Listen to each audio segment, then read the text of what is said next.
Vérité élève un meilleur, sa condition pas des meilleures. Un jour une marie. 14 février, fête de Saint-Valentin, célébration de l'amour. Et nous, sur ce numéro du magazine L'Invité, nous avons plutôt fait le choix d'aborder un aspect de l'amour que beaucoup de personnes refusent d'accepter. Un aspect douloureux de l'amour qu'on évite souvent d'intégrer dans nos idées. Mesdames, Mesdemoiselles et Messieurs, bonjour et bienvenue à Béné Excellence dans le cadre de ce nouveau numéro de votre magazine préféré, L'Invité. Comment limiter les désillusions dans un couple? L'éducation comme première solution face aux déceptions amoureuses. Bien souvent, nous évitons d'aborder le sujet des déceptions amoureuses. Pourtant, c'est un fait. C'est une réalité, les désillusions dans le couple, les désillusions en amour ou, si vous voulez, les déceptions amoureuses. Il y a des personnes qui en arrivent même au désespoir, pire au suicide. Mais comment faire? Comment réussir à se préparer pour éviter le pire? Comment protéger son cœur? Comment prioriser l'essentiel pour ne pas sombrer plus tard? C'est à ces préoccupations que nos panélistes vont essayer de répondre tout à l'heure lors de nos échanges. Naturellement, vous pouvez également participer. Vous aurez l'occasion d'intervenir sur l'émission. Merci donc de rester en notre compagnie. Tu es mon soleil, tu es l'âme de ma vie.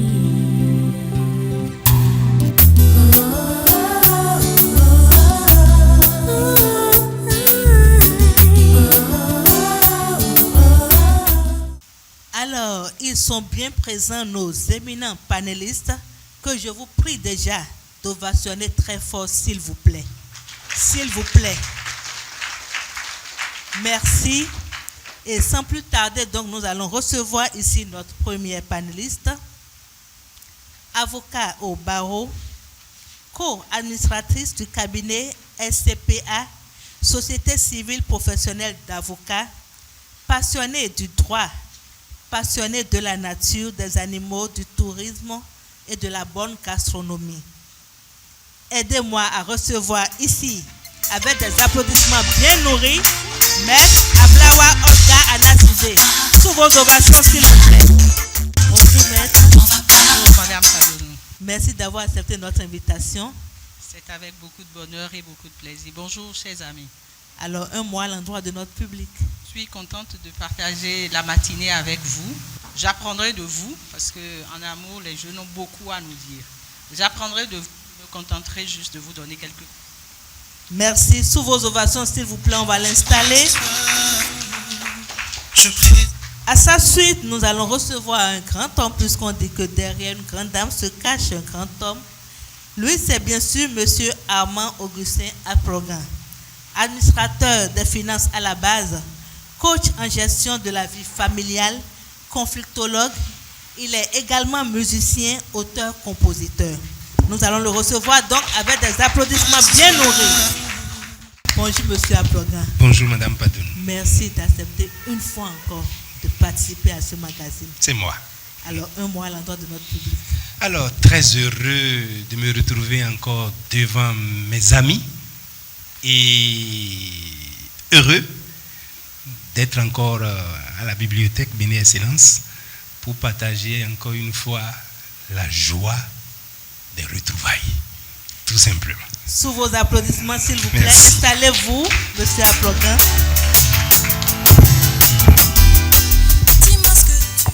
À sa suite, nous allons recevoir une brave grande dame, ancien chercheur en santé publique, nutritionniste, coach. Elle est également la présidente de l'ONG Nature et Vie Noble, qui s'occupe de la personne humaine, en particulier des filles et des femmes. Nous allons recevoir avec des applaudissements bien nourris, professeur Colette Azandjemé. Sous vos applaudissements, s'il vous plaît. Encore plus fort, s'il vous plaît, on ne se fatigue pas. Alors, bonjour professeur. Bonjour à vous. Merci d'avoir répondu présente à notre invitation. C'est un grand plaisir. Un mot à l'endroit du public. Un grand plaisir, je disais tantôt, un plaisir d'échanger avec vous sur ce qui vous préoccupe beaucoup, qui nous préoccupe tous, l'amour. Mais de quel amour? Qu'est-ce qui doit être pour nous faire du bien, pour nous élever, pour nous faire grandir? Nous aurons l'occasion d'échanger là-dessus. Bienvenue à vous et bonne écoute. Bienvenue à bord, donc installez-vous confortablement. À nouveau, bienvenue à vous, chers panélistes. Merci. Merci d'avoir accepté notre invitation. Pendant que nous préparions ce numéro du magazine L'Invité, nous avons réalisé un micro-trottoir et nous avons recueilli les avis des uns et des autres sur l'amour. Est-ce que vous voulez suivre l'élément? Alors, si la technique est prête, nous allons suivre l'élément. Merci.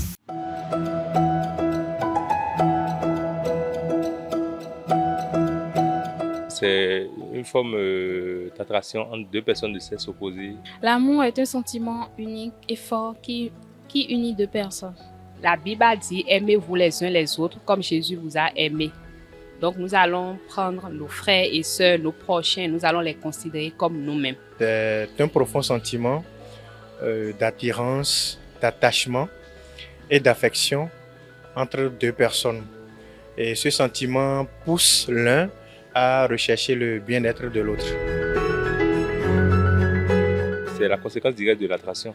Donc quand on se ressent les choses, on finit par s'entendre et puis on se met ensemble. Un couple, c'est un homme et une femme qui décident de se mettre ensemble et en vue de former une famille. C'est le père, la mère. De façon basique, un couple, c'est l'union de deux personnes. Pour parer à ça, c'est la chose la plus simple à faire, c'est de beaucoup plus parler, beaucoup plus communiquer, essayer beaucoup plus d'être vrai. D'abord, il faut bien étudier la personne qu'on rencontre. Il faut lui poser assez de questions. Il faut chercher à voir sa famille et demander conseil également auprès de sa propre famille à soi. Et voilà, analyser, voir si la personne est sincère vraiment. Et est-ce que cette personne-là se projette? Est-ce que vous êtes sur la même longueur d'onde? Je pense quand même sincèrement qu'il faut s'aimer, il faut avoir l'amour de soi et cultiver le dialogue. Il faut une bonne communication. Lorsque vous êtes ensemble avec votre époux ou votre épouse, il faut cultiver la communication. Sans une bonne communication, rien ne peut marcher dans votre couple. Et avant aussi de se mettre en couple, il faut vraiment chercher à devenir soi-même. Il faut avoir quand même un travail pour, entre griffes, se suffire quand même. Et il ne faut surtout pas se précipiter. Il ne faut pas avoir une personne aujourd'hui et déjà avoir l'envie de se marier avec lui. Il ne faut pas aussi se focaliser sur le matériel. Ce que j'aimerais conseiller aux jeunes, la Saint-Valentin ne veut pas dire aller au sexe. C'est une manière de prouver notre amour à notre entourage, à nos parents, à nos amis. Alors, chers invités, vous avez suivi ce que les gens pensent de l'amour. Qu'en dites-vous, s'il vous plaît? On va faire un tour de table. Voilà. Maître, on commence avec vous. Merci, Madame Larissa. Merci.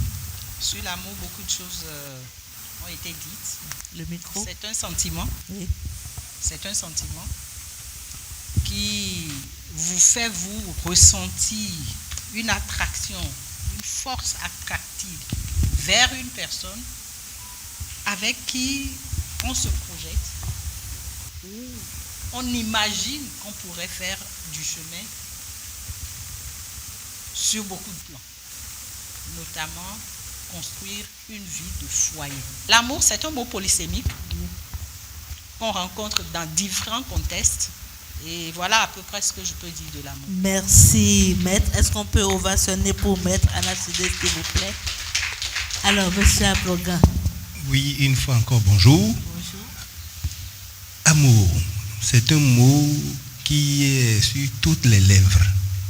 Et on dit aussi que l'amour est aveugle. On peut être ici et être amoureux d'une personne qui a des milliers de kilomètres ici. Alors, les contours autour de l'amour, c'est ensemble qu'on les construit. Dans le micro-trottoir, il y a des mots forts qui sont sortis sur lesquels on va revenir pour édifier vraiment le sens réel de l'amour dont on parle. Merci beaucoup, Monsieur Aplogan. Est-ce qu'on peut applaudir pour Monsieur Aplogan, s'il vous plaît? Alors, professeur, nous sommes à vous. Merci beaucoup. L'amour. La vibration de ce mot fait qu'on doit le considérer d'une façon beaucoup plus profonde que nous ne le faisons jusqu'à présent. L'amour, dans son vrai sens, c'est d'abord Dieu. C'est une force spirituelle pure qui émane de la lumière et qui est en partage avec nous. Mais quand on parle de l'amour de nous vers d'autres personnes, c'est cette force spirituelle pure qui va émaner de l'âme et aller vers les autres. Quand je parle de l'amour en termes de relation entre un homme et une femme,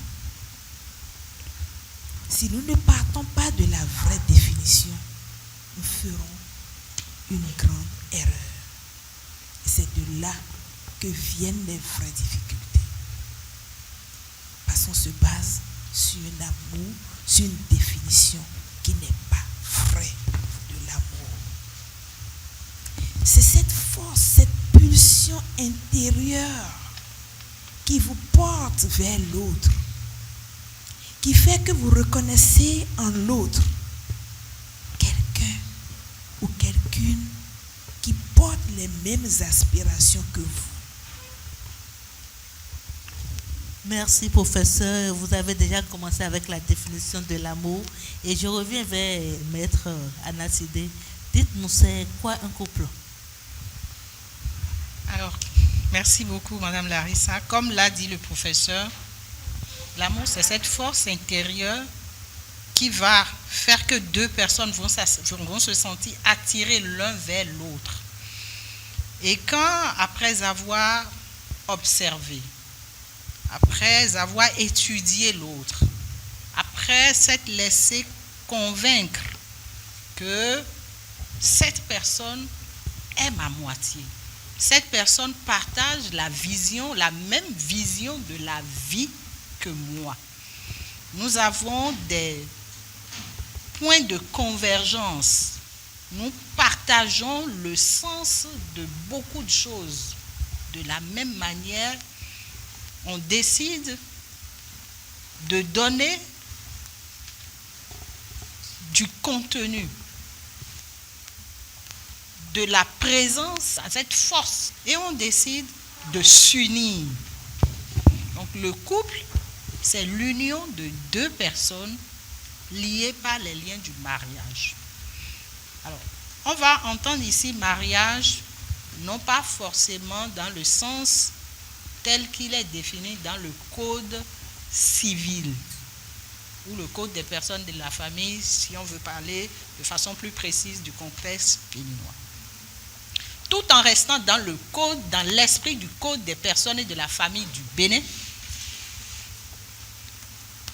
Et j'insiste là-dessus, parce que quand on parle de l'union de deux personnes ailleurs, ça peut être l'union de deux personnes de même sexe. Il ne s'agit pas de cela.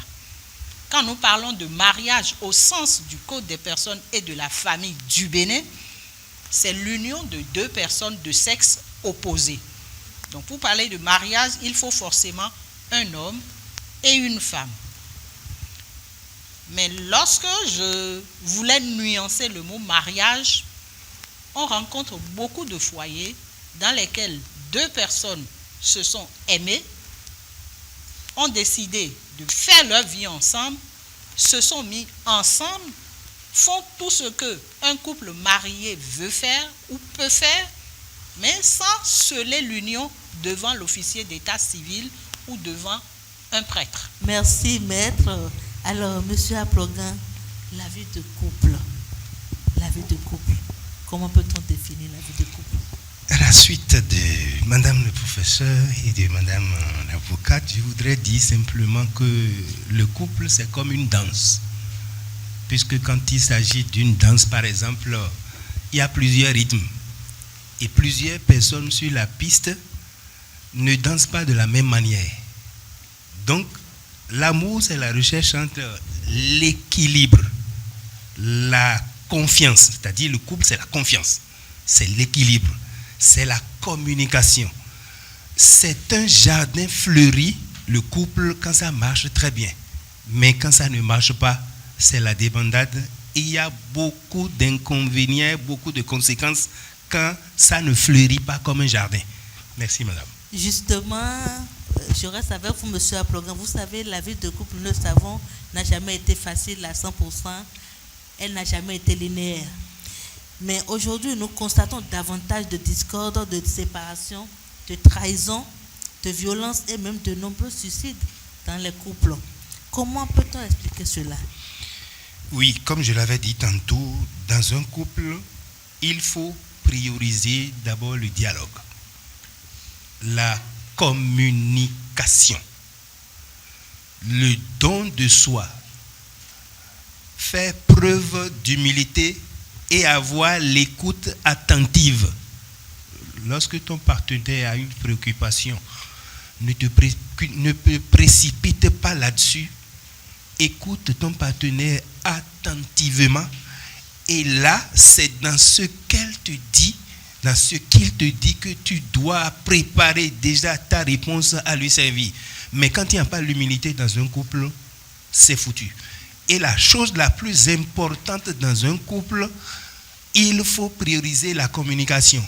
Et lorsque la communication est franche, directe, sans ambiguïté, le terrain d'entente arrive tout doucement. La communication sincère. Sincère et franche. Merci à vous, monsieur Aplogan.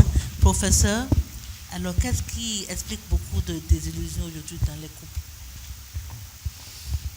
Merci, madame Narissa.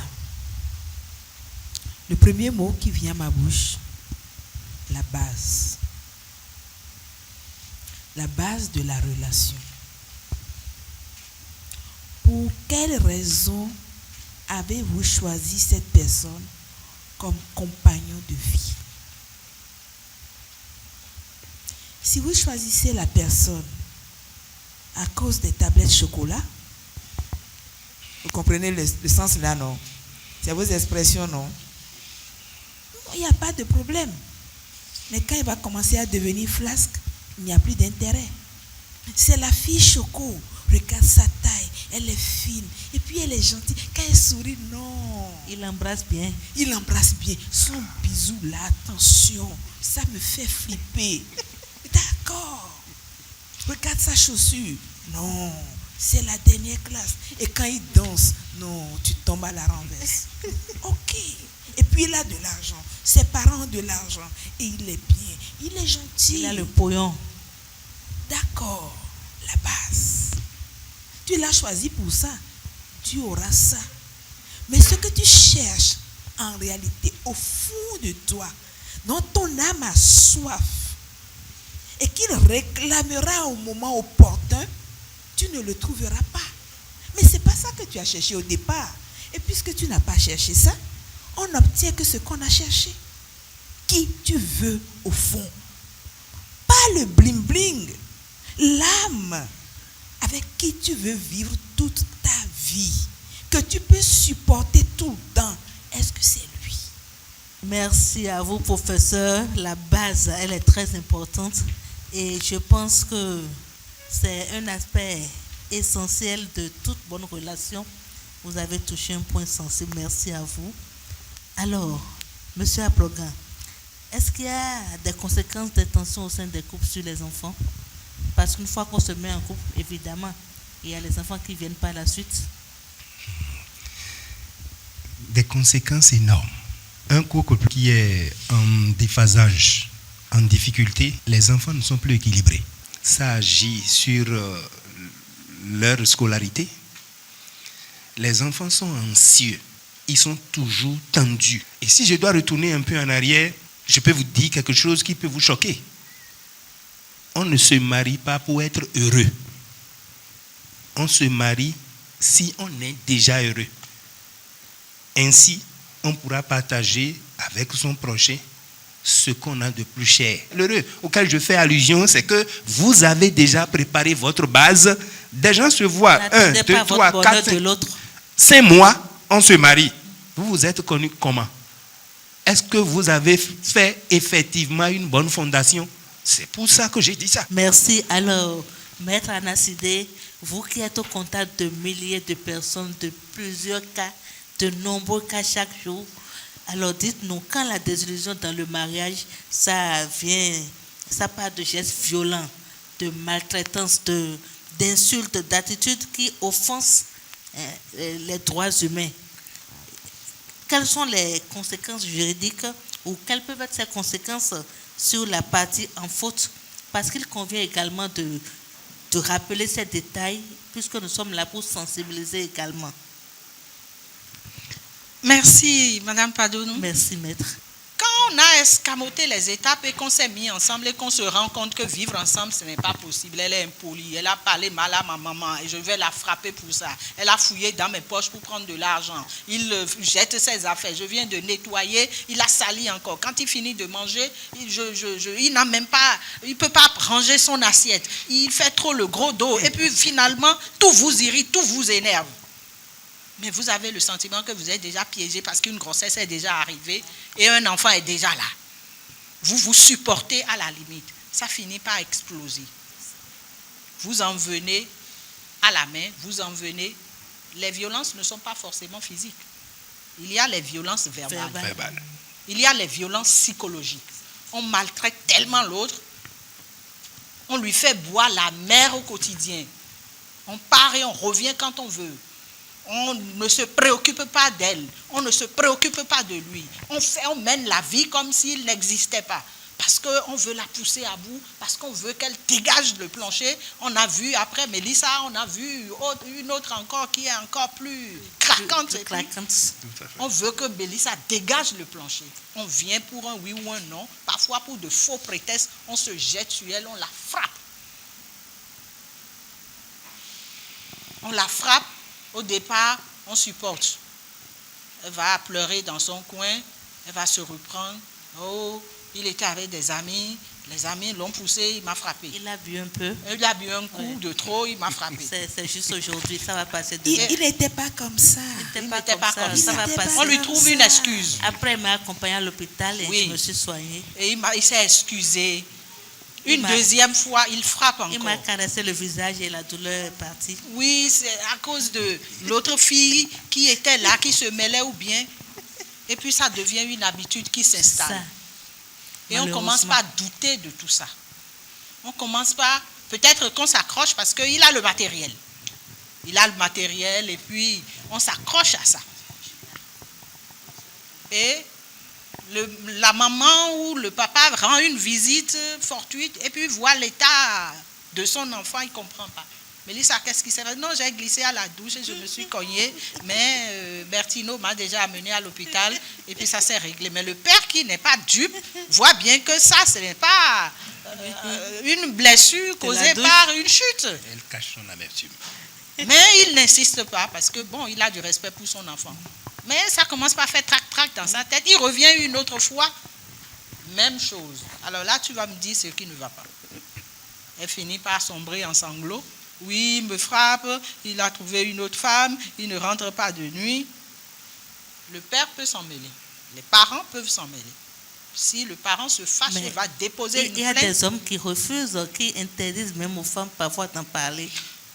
Ça, c'est parce que vous n'avez pas pris le temps de le connaître, que vous découvrez maintenant, quand vous êtes déjà dedans, que c'est un dominateur, un possesseur, un tyran, qui vous martyrise et qui vous empêche même de chercher du secours, d'en parler.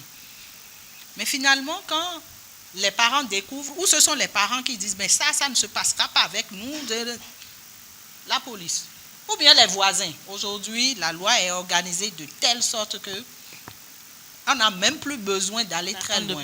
Le voisin qui vous entend, et c'est le pugilat, ça cogne dans tous les sens, les casseroles volent, et puis ça tabasse tous les jours. Le voisin, discrètement, il va à la police. Chez moi, là, j'ai 2 boxeurs. À partir de 2h du matin, de 23h, quand j'entends la voiture ou la moto de l'homme, les minutes qui vont suivre, tu l'entends hurler, « Tu dors! Tu n'as pas préparé mon repas! Tu ne fous de rien! Tu es bon à rien! » Et puis, la seconde qui suit, c'est des claquements de... Il y a quelque chose qui se passe. La police va venir, vous ne saurez pas qui a alerté la police. Et si la police ne vient pas bonne heure vous surprendre en pleine action, vous êtes bon pour le procureur. C'est ça. Et figurez-vous, mes chers amis, les lois qui sont au Bénin aujourd'hui protègent de manière particulière les femmes pour les violences de tout genre qu'on peut exercer. Violence physique, violence psychologique, violence verbale. C'est quand on ne respecte pas l'autre qu'on peut aller à ces débordements-là. Merci beaucoup, maître, pour ces détails. Oui. Et puis, ce sont des condamnations lourdes. Voilà. C'est important. Condamnations lourdes. Et vous savez, l'INF aujourd'hui, parce que, excusez-moi de faire cette petite rallonge, on a constaté que nous sommes dans une société où, même quand ça ne va pas, où c'est la famille qui va venir dire, non, le mariage c'est ça va passer, supporte, nanani, nanana, et des drames se sont joués comme ça. Quand ce n'est pas ça, ce sont les femmes, les parents qui vont dire, bon, c'est surtout le commissariat. Et la famille m'y tombe en main. C'est jamais arrivé de mémoire d'homme. Aucune femme n'a jamais fait ça. Justement. Ou bien c'est dans la maison de l'homme. Ah, nous, aucune femme n'a jamais fait ça chez nous. Hein. Et puis, la femme supporte. Et elle se retient. Elle souffre, mais elle est obligée d'avaler jusqu'au point où elle ne peut plus avaler. Merci beaucoup. Et c'est pour ça que l'INF aujourd'hui a été créé, l'Institut de la femme, même quand la femme ne veut pas dénoncer. Même quand la femme ne veut pas faire une procédure, il suffit qu'un voisin aille dire. Si on vous invite et que les officiers de police judiciaire constatent que les évidences sont là, et que la femme dit,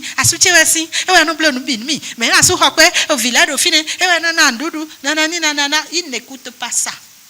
Même quand vous ne voulez pas, quand la femme ne veut pas qu'on fasse la procédure, l'INF aujourd'hui a une personnalité et une autonomie telle que quand il y a violence quelque part, violence basée sur le genre, elle s'invite, elle s'assoit. Elle s'invite elle-même.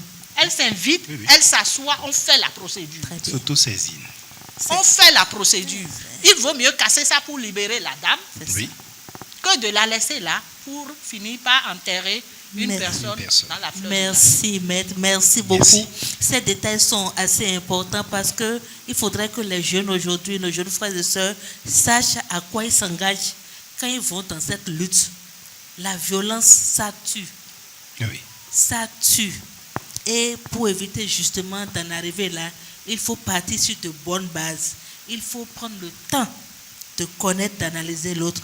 Justement, professeur Azan Djemé, est-ce que vous ne pensez pas que l'éducation est la solution aujourd'hui pour éviter ou limiter tout au moins, parce qu'on ne peut pas éviter à 100% les déceptions amoureuses. Dans un couple, ça arrive toujours. Mais comment limiter au moins cela? Merci. Limiter les déceptions amoureuses, limiter la violence, on retourne encore à qui nous sommes. Qu'est-ce que nous voulons faire ensemble? Comment nous entrevoyons notre vie? Comment voulons-nous avancer ensemble? Si je veux vivre heureuse, moi. Il faut que je fasse le choix de quelqu'un qui a envie d'être heureux et qui veut avancer. Mais si je ne veux pas vivre heureux, je peux choisir qui je veux. Ou si je ne définis pas bien le sens du bonheur, je peux choisir qui je veux. Beaucoup de choses ont été dites. Mais aujourd'hui, il est bon de savoir qu'il faut s'éduquer. Qu'il faut d'abord que les parents eux-mêmes sachent que l'enfant qui vient vers moi est un invité que je dois accompagner au bonheur. Je constitue donc un modèle. Mon comportement avec mon compagnon doit être un reflet de ce qu'il va reproduire après. L'éducation. On dit bien, quand tu n'es pas bien éduqué chez toi, tu seras éduqué dans la rue. Aujourd'hui, nous avons la chance. Il y a plusieurs opportunités de s'éduquer, comme celle de ce matin. Et il y a plusieurs structures qui l'offrent, comme la mienne, l'ONG Nature et Vie Noble, qui s'occupe des jeunes, que ce soit les filles comme les garçons, pour les éduquer, les accompagner jusqu'au mariage. Il faut chercher à recevoir la bonne éducation. Merci, professeur. Je voudrais insister sur quelque chose. Quelques secondes. Oui. Aujourd'hui, 14 février, nous disons que nous célébrons l'amour. Est-ce le vrai amour que nous célébrons? On se pose la question. Je vous en prie, mes frères, mes sœurs, mes filles et mes garçons, sachez ce que vous faites. Les rendez-vous, le cesse, tout ça ne construit pas. Si je ne connais pas la personne et que je vais au cesse, après, je me rends compte de la désillusion. Prenons le temps de connaître la personne. Si c'est la fête de l'amour, c'est la fête des retrouvailles, je veux mieux te connaître. Aujourd'hui, pas de cesse. Merci. Et il y a même des filles, malheureusement, qui vont, sans être préparées, perdre leur virginité aujourd'hui.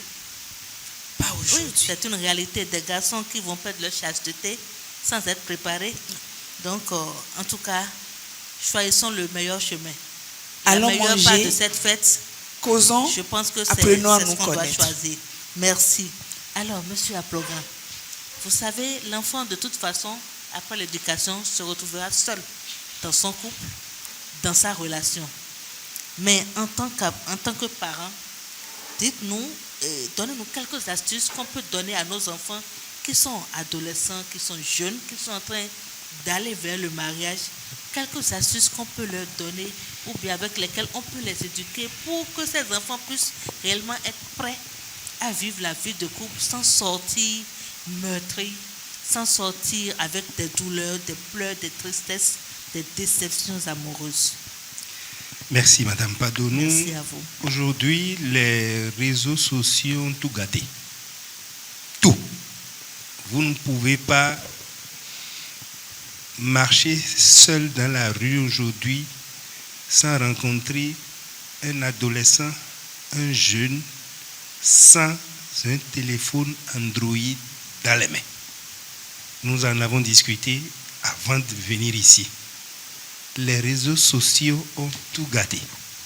Nos enfants ne prennent même plus le temps aujourd'hui de faire la lecture, alors que celui qui a beaucoup lu a beaucoup appris. Il y a beaucoup de choses dans les livres qu'on ne trouve pas sur les réseaux sociaux. Alors, qu'est-ce qu'il faut faire pour éviter ces dérives? D'abord, tout part de la maison. Ça dépend de l'éducation que vous donnez à vos enfants. Chez moi, par exemple, ma femme et moi, on n'a jamais dit imbécile. Avouez, on dit Macron, jamais. Jamais. Quand l'enfant va à l'école, il revient à la maison avec des propos orduriers, insultants, on dit je ne voudrais plus jamais entendre ça. Donc tout commence, tout part de la maison, tout part de chez soi. Et lorsque vous donnez une éducation cohérente, une éducation bien ordonnée à votre enfant, je pense que vous participez déjà à l'épanouissement de la société. Voilà. Et justement, je reste avec vous, M. Aplogan. Dites-nous, on suppose que la déception est déjà installée. Alors, quelles peuvent être les parts des familles et de la société dans la guérison d'une victime de déception amoureuse? C'est souvent difficile, et très difficile même, parce que, à moins que Mme Anna Sidé m'éclaire un peu plus, parce que quoi? Au jour d'aujourd'hui, si vous avez des problèmes dans votre couple et que les disputes, les tensions, les désillusions, les bagarres à n'en point fini, les violences nous conduisent au tribunal, par exemple. Le tribunal, à première vue, ne prononce pas le divorce. On va d'abord au tribunal de conciliation, on vous écoute et on tente de réactiver les choses pour que les blessures soient pansées. Et en famille, comment ça se passe? En famille, lorsqu'au départ, vous ne vous entendez, deux familles ne s'entendent pas, et il y a une chose primordiale qu'il faut éviter. Si vous êtes en couple, les problèmes qu'il y a entre vous deux, réglez-les entre vous. Il ne faut pas qu'un nouveau jour se lève sur les problèmes que vous avez. Et ne jamais faire à autrui ce que vous ne souhaiteriez pas qu'on vous fasse. Ça, c'est une clé très importante. Merci beaucoup. Et parlant de la société, parce que Maître Anna Sidé a parlé tout à l'heure du regard de la famille, de la société, par rapport à une femme qui décide d'aller à la justice, de se plaindre face aux violences, et qui est mal vue. Mais aujourd'hui, c'est une certitude que la société doit aider à guérir ces personnes-là. La société doit contribuer justement à guérir ces personnes, parce que ce sont nos enfants, ce sont nos sœurs, et c'est peut-être nous-mêmes. Alors, qu'est-ce que la société peut faire aujourd'hui au lieu de juger, surtout les femmes qui sont dans ce cas, qui sont déjà déçues, meurtries, qui sont perdues dans leurs pensées et qui ne savent plus où mettre la tête? Comment est-ce que la société peut les aider aujourd'hui à s'en sortir? Merci beaucoup, Madame Padonou. Oui, maître. Il faut prévenir tout ça. Parce qu'un couple qui se désintègre, ce sont des enfants qui vont grandir en dehors du cocon familial, ce qui n'est pas bon pour son équilibre. Pas du tout. C'est pour ça qu'il faut travailler sur la pépite, comme de jeunes gens, comme les jeunes filles, comme vous avez devant nous là, pour qu'ils fassent déjà les bons choix. Les bons choix, les amis, pour moi, c'est déjà quoi? Il faut une rééducation. Il faut une auto-éducation. On m'a éduqué, mais je me rééduque. Les tablettes et les téléphones dont on n'arrive plus à les défaire, là, c'est ça qui nous empoisonne la vie. C'est ça qui nous déboussole. Donc c'est bon, WhatsApp, TikTok, quoi. Commencez par vous dire, c'est peut-être 2 heures dans la journée maximum. Parce qu'au fond, ça ne nous apporte rien. Absolument rien. C'est l'auto-éducation. Oui. Et je redécouvre comment je vis avec mon camarade. Parce que dans la vie sociale, dans la vie professionnelle, vous allez rencontrer d'autres. Mais parce que vous êtes tout le temps, vous avez perdu l'habitude de ces interactions-là. Vous êtes tout le temps comme ça. Supportable. Génération tête en bas. Oui.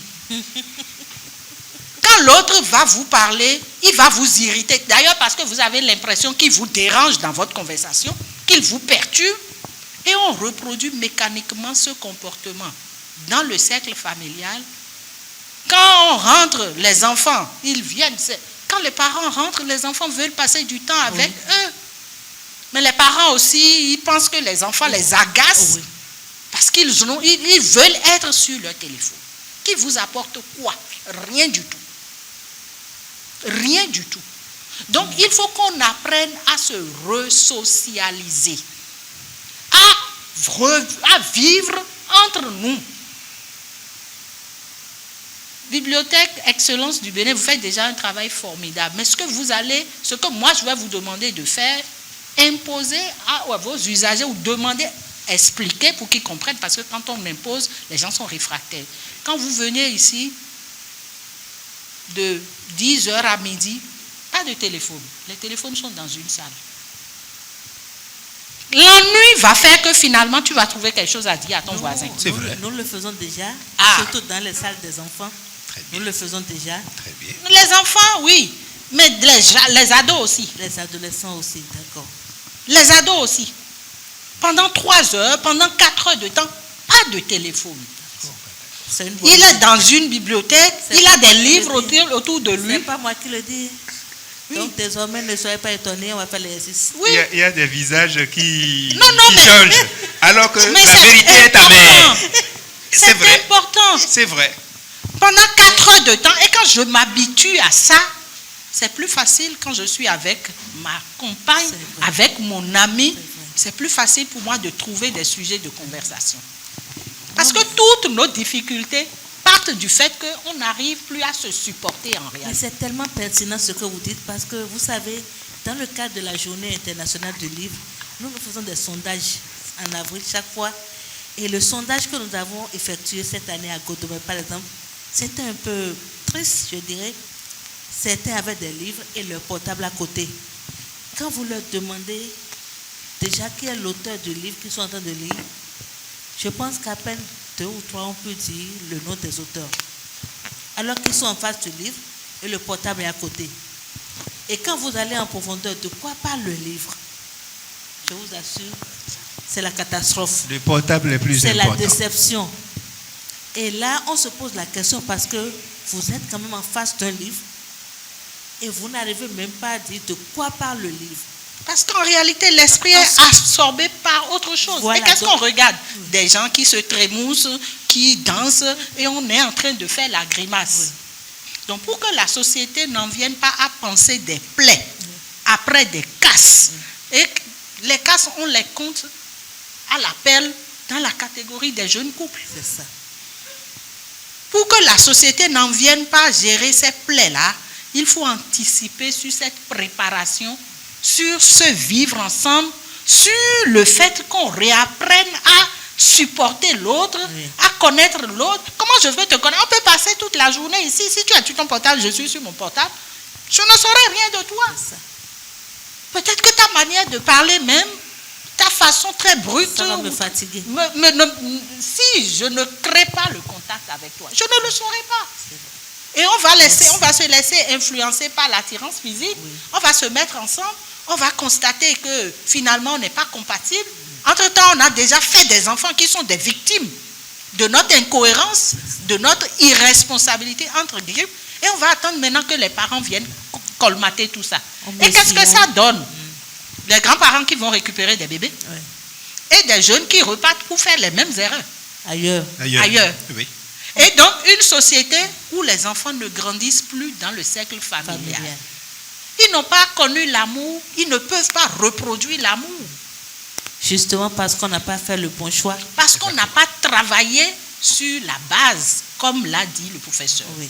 La base, il faut que dans les centres d'éducation, quand on vient ici à une bibliothèque, c'est pour lire, c'est pour voyager, laisser son esprit voguer, connaître autre chose, laisser le portable. C'est très important ce qu'on vous dit aujourd'hui, 14 février. Merci, Monsieur Aplogan. Nous sommes déjà à la fin de cette première partie, mais nous allons écouter pour le professeur Hassan Djemé sur quelques conseils à l'endroit de ceux qui nous suivent en ce moment, ceux qui vont suivre l'élément et qui souffrent de déception amoureuse. Un mot à leur endroit. Merci Madame Padonou. Le principal conseil pour vivre l'amour dans son vrai sens, c'est déjà commencer à se connaître. Qui suis-je? Qu'est-ce que je veux? Où est-ce que je veux aller? Qu'est-ce qui me manque pour être ce que je veux? Et à partir de cet instant, je me forme ou je cherche à combler mes gaps pour être moi-même. Et quand je suis moi-même et que Je me dis, pour avancer, mieux vaut être deux qu'un seul. Je vais forcément aller chercher quelqu'un qui me permette d'atteindre mes objectifs et qui, lui, ne va pas me retarder et qui regarde dans la même direction. S'aimer soi-même. Mon deuxième conseil, quand je rentre maintenant dans le couple, que ce soit un jeune couple, que ce soit en amitié, je sais que je suis là pour évoluer avec l'autre. Donc, je vais me développer, mais je dois l'aider aussi. Donc, je suis là pour lui. Dans le couple, il y a 3 personnes. Il y a moi, il y a lui, il y a nous. Moi dois continuer à évoluer, mais nous doit forcément être solidifié, construit, bâti, nourri chaque jour pour avancer. Pour ça, nous devons communiquer. Je dois communiquer ce que je veux à l'autre pour que nous puissions grandir. Si je ne communique pas, il ne saura pas. Si je ne nourris pas l'amour de nous ne va pas évoluer. Merci, professeur, et nous sommes à la fin de cette première partie du magazine L'invité. Est-ce que nous pouvons ovationner, s'il vous plaît? Mais vraiment ovationner pour nos panélistes. Ils ont fait fort. Merci pour vos interventions très enrichissantes. Et vous savez, à Bénin Excellence, nous avons plusieurs catégories d'ouvrages. Et comme d'habitude, nous avons fait une exposition de livres. Nous allons vous inviter à la table pour faire un choix de livres.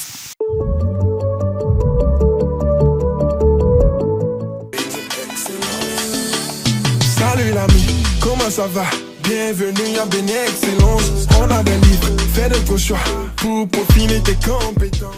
Pendant que nos panélistes se préparent pour l'exercice, l'administration a laissé une commission pour vous. Et c'est pour vous dire merci pour votre présence. Donc avec l'accompagnement du CPB, M. Camille Padonon, nous allons inviter ici Mme Anna Sidé. Vous allez venir devant pour recevoir votre... C'est large et c'est crazy. De ton épaule, dis-moi t'aimes. Si je t'épouse, c'est money, baby. Yo, Judas, précis comme le sable d'un Yakuza. Merci à la technique, merci à l'équipe audiovisuelle. Nous allons à présent commencer l'exercice. Nous allons commencer avec professeur avant-demain. Alors, j'ai choisi jusqu'au bout. Parce que pour moi, quand on parle de l'amour et qu'on se met ensemble, c'est jusqu'au bout.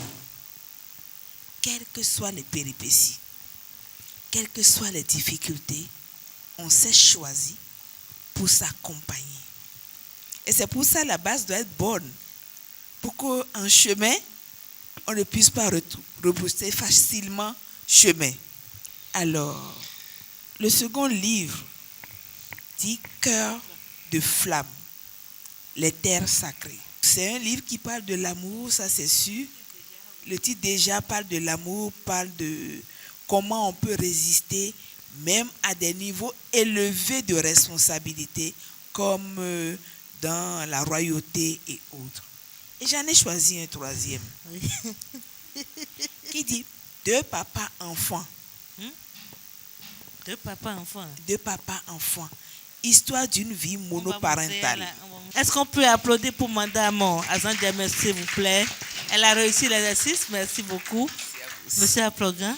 Oui, moi j'ai choisi le livre qui a pour titre L'abcès dans son intimité de Omek Wandi. C'est un Béninois. Vous pouvez montrer à la caméra. Voilà. L'abcès dans son intimité de Omek Wandi. Le livre parle de quoi? C'est-à-dire qu'on devient tôt ou tard ce sur quoi on focalise son attention. Le livre parle de deux personnes qui sont bien éloignées l'une de l'autre. Mais le temps les a séparées, la distance également. Mais ces deux-là ont fini par s'unir. Ce qui veut dire que ce que Dieu a uni, l'homme ne le sépare pas. Et c'est pour ça que j'ai dit, on devient tôt ou tard ce sur quoi on focalise son attention parce que les deux s'aiment à distance. Et ils ont fini par s'unir, ils ont formé un couple idéal. Le deuxième livre est titré « Les agressions sexuelles de l'adulte et du mineur ». Merci, madame. Nous allons applaudir pour M. Aprogan, s'il vous plaît. Il a aussi réussi l'exercice. Alors, Maître Anasidé. Oui, madame Padonou, j'ai choisi, par le plus grand des hasards, 2 livres qui se complètent, fort heureusement. Le pour premier, montrer à la caméra, voilà. Le premier est de Marie-Lise Labonté. Oui. Faire l'amour avec l'amour. De quoi parle ce livre? Pour faire l'amour et découvrir tout le plaisir qu'il y a dans l'acte sexuel, qui ne doit pas être un acte instinctif. Il faut connaître son corps. Il faut découvrir les parties de son corps sensibles qui vibrent de sensualité.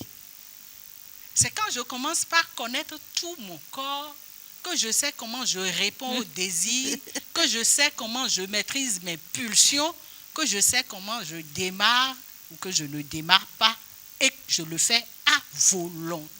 Alors le deuxième qui complète le sens du premier, il nous vient de Jared Diamond. Pourquoi l'amour est un plaisir? On a compris que pour découvrir que l'amour est un plaisir, il faut connaître son corps. Et quand on a connu son corps, on s'aperçoit que les humains sont différents des autres animaux. C'est ça. Chez beaucoup d'espèces, il y a des périodes de fécondité où la femelle sécrète du phéromone, ce qui donne le signal au mâle pour dire « je suis prête à t'accueillir ». C'est pour ça que vous allez voir chez certaines espèces, si vous avez des chiens à la maison, ça ne pond pas des enfants tous les mois. Il y a des périodes où le cycle démarre. Chez les êtres humains que nous sommes, ce n'est pas comme ça. On peut faire l'amour à tout moment, sans le faire de manière instinctive, mais le faire d'une manière à découvrir qu'il n'y a que du plaisir dans l'amour et il faut faire l'amour de façon responsable. Voilà. Merci, maître. Est-ce qu'on peut ovationner? Le phéromone est aussi là. Comment? Encore que le phéromone est aussi là. Et il y a des périodes. Merci. Et c'est parce qu'on n'a pas appris à les respecter qu'on y va à tout moment et ce n'est plus forcément pour notre bonheur. Nous allons ovationner pour nos panélistes, s'il vous plaît, parce qu'ils ont réussi l'exercice. Merci. Et nous allons faire un exercice avant d'aller à la toute dernière étape, l'étape des questions. Alors, si je dis Béné Excellence, nous allons juste dire l'excellence en partage. Voilà. Le public peut nous accompagner, ce n'est pas interdit. C'est bon? Béné Excellence. L'excellence en partage. Béné Excellence. L'excellence en partage. Béné Excellence. L'excellence en partage. Applaudissez pour vous-même, s'il vous plaît. Merci. Et nous allons à la toute dernière étape de ce magazine, l'étape des questions. Parce que ce serait quand même assez grave que le public aussi varié vienne et ne puisse pas poser de questions ni faire des apports. Et nous allons commencer justement par la rangée de droite. C'était vraiment bien, j'ai beaucoup appris. Une femme qui ne veut pas travailler et qui compte sur la mensualité qu'un homme va lui donner chaque mois. Et genre, pour elle, tu ne travailles pas, mais tu es salarié. Ok. Maintenant, ce genre de femme, si elle est battue, doit-on se plaindre pour son cas? La base à s'imposer, c'est dans les deux sens. Autant la femme doit se suffire, autant l'homme doit se dire, est-ce que je me sens capable tout le temps de porter la charge d'une femme qui ne travaille pas? Si je ne me sens pas capable, il vaut mieux ne pas. Maintenant, si je pense que l'exutoire, c'est de la frapper, je vais me retrouver devant le procureur. Et je ne pourrai pas m'excuser en disant, elle ne travaille pas via mon crochet, et donc si je veux, selon mes humeurs, je la frappe. Ça ne passe pas. Lors de vos propos, vous avez dit, la loi protège les femmes contre les violences verbales et psychologiques. Bon, dans le cas où c'est la femme qui a tort, est-ce que la loi protège l'homme? Est-ce que l'homme aussi peut aller porter plainte contre sa femme pour violence verbale et psychologique? Le code pénal, qui sera la loi qu'on va appliquer de manière générale, quand c'est l'homme qui se déclare victime de quelque chose, n'a pas encore spécialement prévu des violences psychologiques faites à l'homme. Et l'homme, qui est le chef de famille, doit développer ce qu'on appelle le self-control, la maîtrise de soi. Les garçons aujourd'hui se sentent de plus en plus lésés par nos lois. Les violences faites aux hommes commencent par prendre de l'ampleur. Et il est temps qu'on en parle.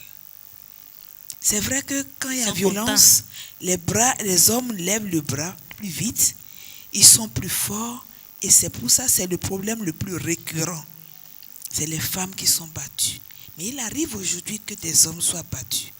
Et s'ils ne sont pas battus, qu'ils vivent des violences psychologiques, des violences morales, des tortures sournoises. Ils souffrent, mais ils n'arrivent pas à se défendre. Ils n'arrivent même pas à se plaindre parce qu'ils se disent, si je vais me plaindre, on va se moquer de moi. Attention, vous avez aussi les mêmes canaux pour vous plaindre. C'est un cas de l'amour que un ami m'a expliqué et m'a demandé si c'était pour moi, comment j'allais procéder. La préoccupation est celle-ci. L'amie là, elle sort avec une fille que dit dans le village, beaucoup de personnes parlent d'elle, soit disant qu'elle est très bonne. Elle n'a pas de souci avec quelqu'un, alors que c'est le contraire en réalité. Ce que la fille est réellement là, c'est le contraire calmement. Comment il va faire pour quitter, pour laisser la fille? Il va faire comment? Votre ami là, c'est lui qui veut faire son parcours de vie avec cette jeune fille.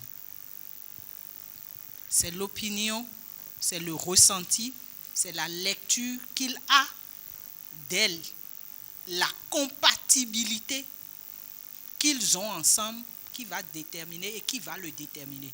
Parce que s'il se maintient dans la relation, parce que l'opinion collective pense que c'est une bonne personne, alors que lui ne se sent pas compatible, c'est lui qui s'emprisonne. Ça va finir par exploser plus loin. Donc si globalement il pense que vivre avec cette fille, il ne se sent pas capable à long terme, il vaut mieux qu'il s'arrête. Parce que c'est ça que nous mettons dans la base. Quels sont les moyens de maîtrise de soi après une déception? Quels sont les moyens de maîtrise de soi que vous nous conseillez de pratiquer? J'aime bien la prévention. Parce que quand on a bien tassé le départ, on a les ressources. Déjà, l'homme a une grande capacité de résilience.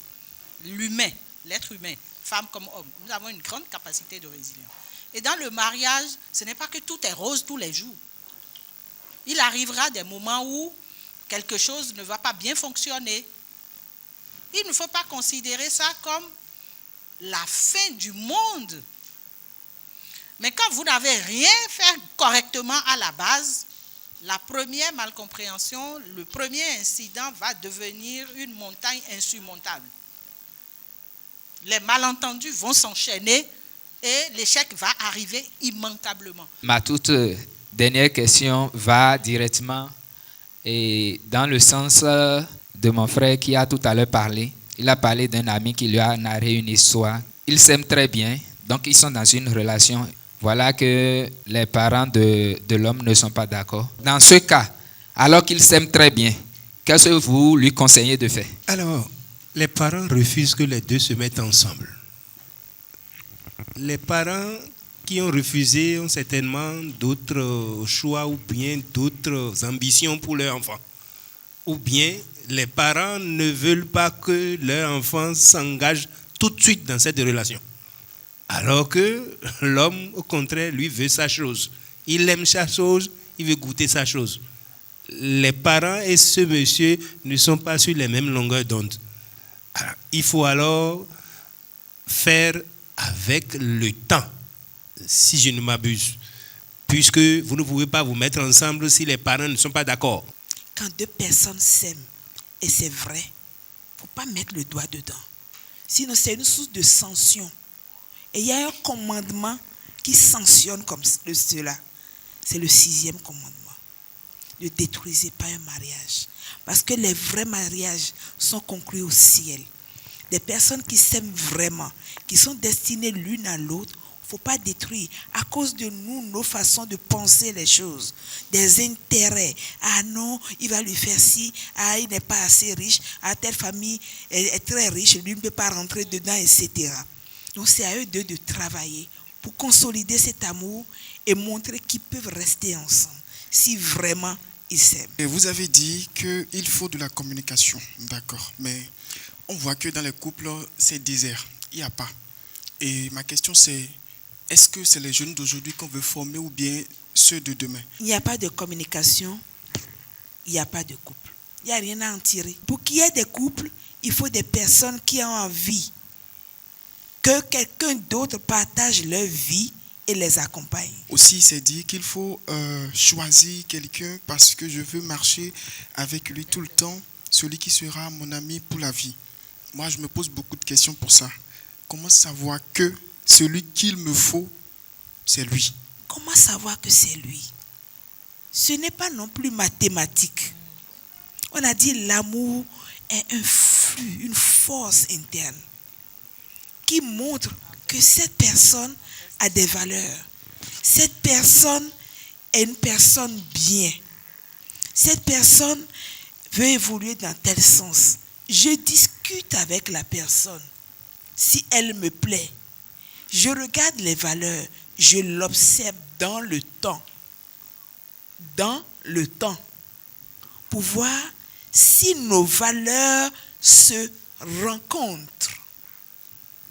Et que à 70% au moins, nous pouvons nous entendre. Les 30%, nous le laissons à la communication. Mais je l'observe. Je regarde ses valeurs et non les intérêts.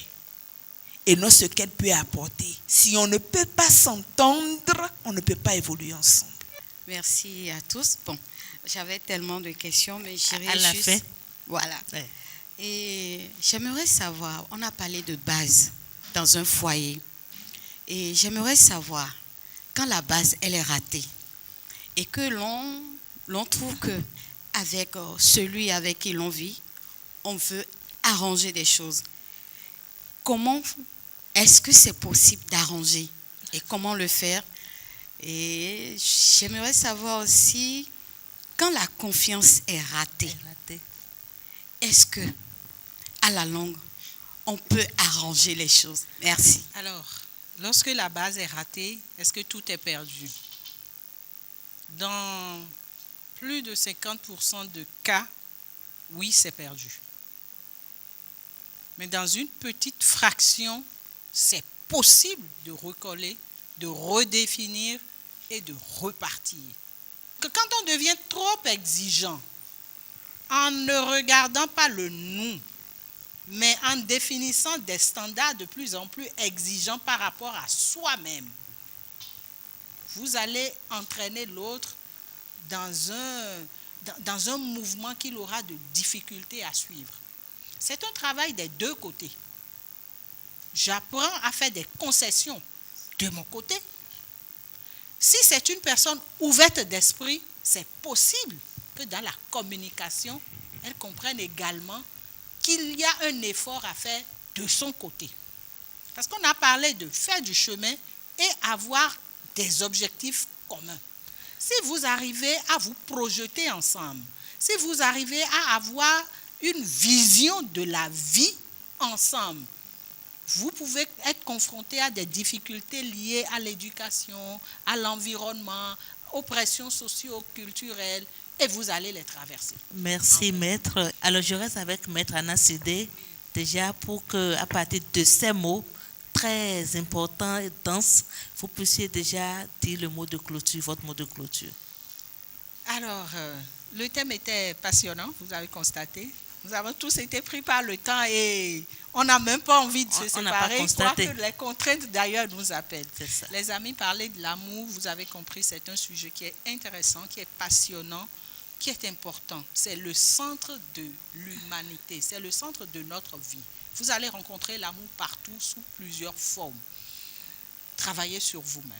On a dit que l'éducation sera la ceinture chevillée à votre corps qui va vous permettre de traverser. Travaillez sur vous-même. Les parents vous ont éduqué. Les encadreurs, les moniteurs, les enseignants que vous avez eus dans votre parcours scolaire vous ont éduqué. Reprenez-vous en main. Éduquez-vous par vous-même. L'amour, ce n'est pas un océan de fleurs roses. C'est beaucoup de choses. C'est du plaisir, c'est du bonheur. C'est aussi des épines. Et il faut apprendre ensemble, en vous soutenant l'un l'autre, à vous dire, c'est un engagement. Et quand on prend un engagement, quand on est un homme d'engagement, de parole, on tient promesse. Et ça, ce n'est pas au prix de votre vie, mais c'est en sachant qu'on ne baisse pas les bras à la première difficulté. Merci, mais ça s'applaudit s'il vous plaît. Merci. Alors, Monsieur Aplogan.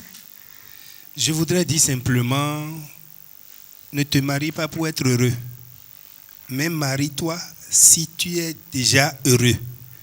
Ainsi, tu pourras partager ton bonheur avec celui ou celle que tu aimes. Puisque l'homme heureux n'est pas celui-là qui fait tout. Mais l'homme heureux, c'est celui-là qui n'attend rien de l'autre, mais donne sans intérêt et qui sait reconnaître son tort dans les adversités. Si vous avez ces aspects-là en tête, vous n'allez même pas aller aux disputes jusqu'aux violences faites aux gens. Merci beaucoup. Merci, Monsieur Aplogan. Très intéressant, merci. Alors, professeur, pour boucler la boucle.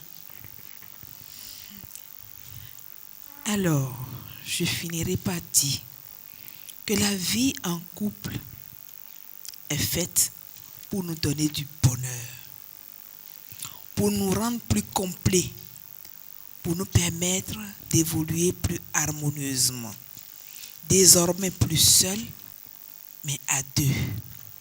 Ce que je ne peux pas, il peut.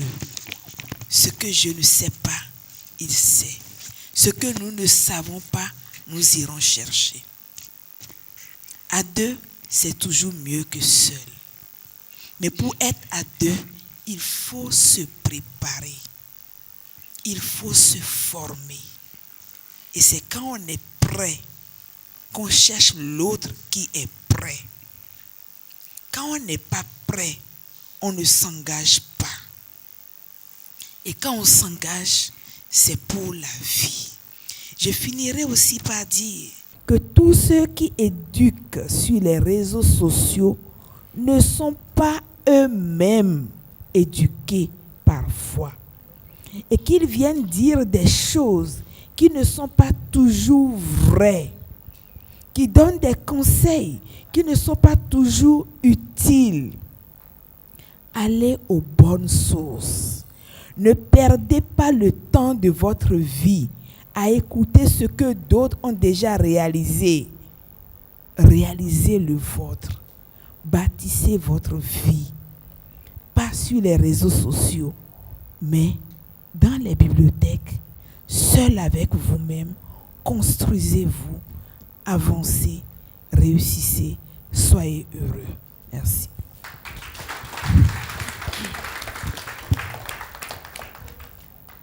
Comment limiter les désillusions dans un couple? L'éducation comme première solution face aux déceptions amoureuses. Mesdames, Mesdemoiselles et Messieurs, éminents panélistes, ce sera tout pour ce numéro de votre magazine, L'invité. C'est vrai que nous n'avons pas envie de partir tellement le thème est intéressant, tellement nos panélistes nous ont apporté de très belles informations, tellement le public était charmant, mais nous sommes pris par le temps et nous devons quitter ce plateau. Mais je vais vous prier déjà d'applaudir très fort pour vous-même, cher public. Merci. Et c'est donc pour moi le moment de remercier chaleureusement nos panélistes qui ont donné de leur temps pour nous accompagner dans le cadre de ce magazine. Merci à vous, chers invités. Merci. Merci à ce charmant public qui est resté du début jusqu'à la fin. Merci à toute l'équipe qui travaille à la réussite du magazine L'Invité. le service technique, merci, le service audiovisuel et tous les collègues, le CPB, tous ceux qui nous accompagnent. Merci enfin à l'ONG Bénin Excellence et à la Fondation Vallée qui sont le moteur de ce magazine. Merci à chacun et à tous. On se donne rendez-vous pour le mois de mars, le 14 mars, où nous allons parler de femmes et littérature. D'ici là, portez-vous bien. Ciao, ciao.